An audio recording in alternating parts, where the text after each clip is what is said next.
वापस आता हूं। आर्टिकल 370 के ऊपर जिस तरह से तांडव किया पूरे देश के अंदर, इस सरकार ने झूठ बोला कि हमने धारा 370 हटा दी। धारा 370 आर्टिकल 370 आज भी कॉन्स्टिट्यूशन का हिस्सा है। दो बदलाव किए थे, एक वापस ले लिया उसमें से। 35A का जो बदलाव किया था, जिसकी बात सुधांशु जी अभी कर रहे थे, उसमें 15 साल का क्लॉज डाल दीजिए कि 15 साल का डोमिसाइल होगा, तब आप प्रॉपर्टी वहां पर खरीद सकते हैं। इस तरह के 36 बदलाव हुए हैं, लेकिन इस तरह से वोट के लिए राजनीति आर्टिकल 370 को यूज करके किसी ने नहीं की। और यही कारण है, तुम्हें शर्म है? कुछ शर्म आया है? 2014 के बाद से चुनाव नहीं करवा पा रहे हैं। यही कारण है कि 24 में चुनाव लड़ने से भी कश्मीर वैली से भाग गए। तो उसका सच तो सामने आ गया। इंदिरा जी ने पाकिस्तान के 2 टुकड़े किए थे। उन्होंने चाइना को क्लीन चिट नहीं दिया था। उन्होंने ये नहीं कहा था कि ना कोई घुसा है, ना कोई आया है, ना कोई गया है। ये कमजोर प्रधानमंत्री की निशानी थी। पुलवामा के ऊपर वोट इंदिरा गांधी ने नहीं मांगे थे। Indira Gandhi, Indira is India, India is Indira लोग कहते थे। आज देश के प्रधानमंत्री को कमजोर प्रधानमंत्री, अहंकारी प्रधानमंत्री और झूठा प्रधानमंत्री कहा जाता है। हमें भी दुख होता है। पुलवामा के ऊपर वोट मांगे और पुलवामा के शहीदों को आज तक शहीद का दर्जा नहीं मिला। ये लोग भी बात करेंगे जम्मू कश्मीर की शहादत की। ये कहते हैं सेक्युलर, सोशलिस्ट वर्ड जुड़ गया। क्या सेक्युलर देश नहीं होना चाहिए? और अगर होना चाहिए तो आपको आपत्ति क्या है? ये बड़ी अच्छी बात कही आप।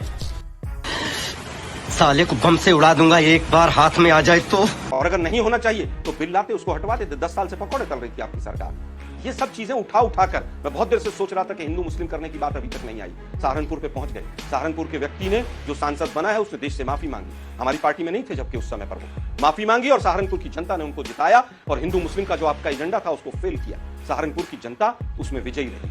फिर कहूंगा किसने क्या क्या कहा उस बात को छोड़ दीजिए। देश के प्रधानमंत्री ने जो जिस तरह की अभद्र भाषा का उपयोग किया है पूरे चुनाव में, मुजरे तक पहुंच गए। मुसलमानों को प्रॉपर्टी दे देंगे, भैंस खोल के दे देंगे और मंगलसूत्र दे देंगे। मुझे लगता है कि ऐसी मर्यादा और ऐसे एग्जाम्पल ना कभी इतिहास में रहे, ना कभी भविष्य में रहे। मुझे लगता है कि जिस तरह से आज भी देश के प्रधानमंत्री को सहृदय के साथ जो मुद्दे हैं, मूल मुद्दे, खासतौर पर युवाओं के मुद्दे, उनका कद बढ़ेगा अगर वो आए और कहें कि अग्निवीर कल से समाप्त। ये शब्द ही अपने आप में बहुत डरावना है।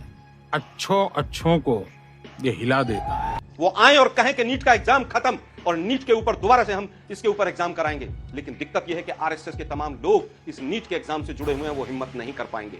अब तो वैसे आरएसएस भी इनके खिलाफ मुखर होकर बोल रही है। पूछ देखिए कौन है, एनटीए का चेयरमैन कौन है, सीबीएसई की चेयरमैन कौन रही। एक लेडी कोई आईएएस कैडर, गुजरात कैडर की तो नहीं रही थी, पहले सीबीएसई एग्जाम लेता था ये। क्या तमाम जांच एजेंसियां जांच करेंगी? क्या ईडी एक बार भी नीट एग्जाम के लिए कहीं पर जाकर कहीं एक जगह छापेमारी करेगी? अरे बाप रे, ये तो धोती खोल रहा है। हिपोक्रेसी की भी सीमा होती है।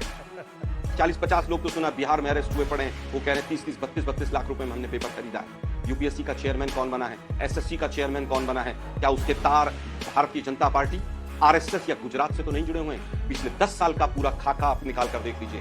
देश के प्रधानमंत्री हैं आप, हिम्मत कीजिए। आप तो कहते हैं मैं 56 इंच का हूं, वैसे है नहीं आप, सीना आपका।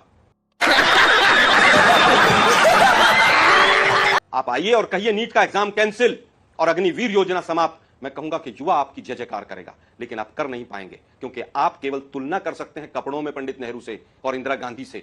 आपके जितने भी क्रियाकलाप हैं वो हिंदू मुस्लिम वाले हैं। सुधांशु भाई भी आखिर में हिंदू मुसलमान ले ही आए इस डिबेट के अंदर। मैं फिर कहूंगा कि देश के प्रधानमंत्री अगर ये कहते हो कि मैं दंगाइयों को कपड़े से पहचान लेता हूं, और जो देश का प्रधानमंत्री ये कहता हो कि अडानी और अंबानी टेम्पू भर भर के नोट कांग्रेस को या अपोजिशन पार्टीज को दे रहे हैं, उस व्यक्ति को नैतिक अधिकार नहीं है उस पद पर बैठे रहने का। कांग्रेस पार्टी या विपक्ष अपनी तरफ से क्यों थोपना चाह रही है कि नहीं टीडीपी का बनाइए या जेडीयू का बनाइए? अभी बताता है भाई, अभी बताता है। अभी तूने उंगली किया ना, अभी बताता है। नहीं, हमने तो नहीं कहा बीजेपी से किसी ने भी, किसी भी विपक्षी दल ने ये नहीं कहा कि बीजेपी टीडीपी के किसी व्यक्ति को स्पीकर बनाए। मैंने तो ऐसी कोई बाइट नहीं सुनी।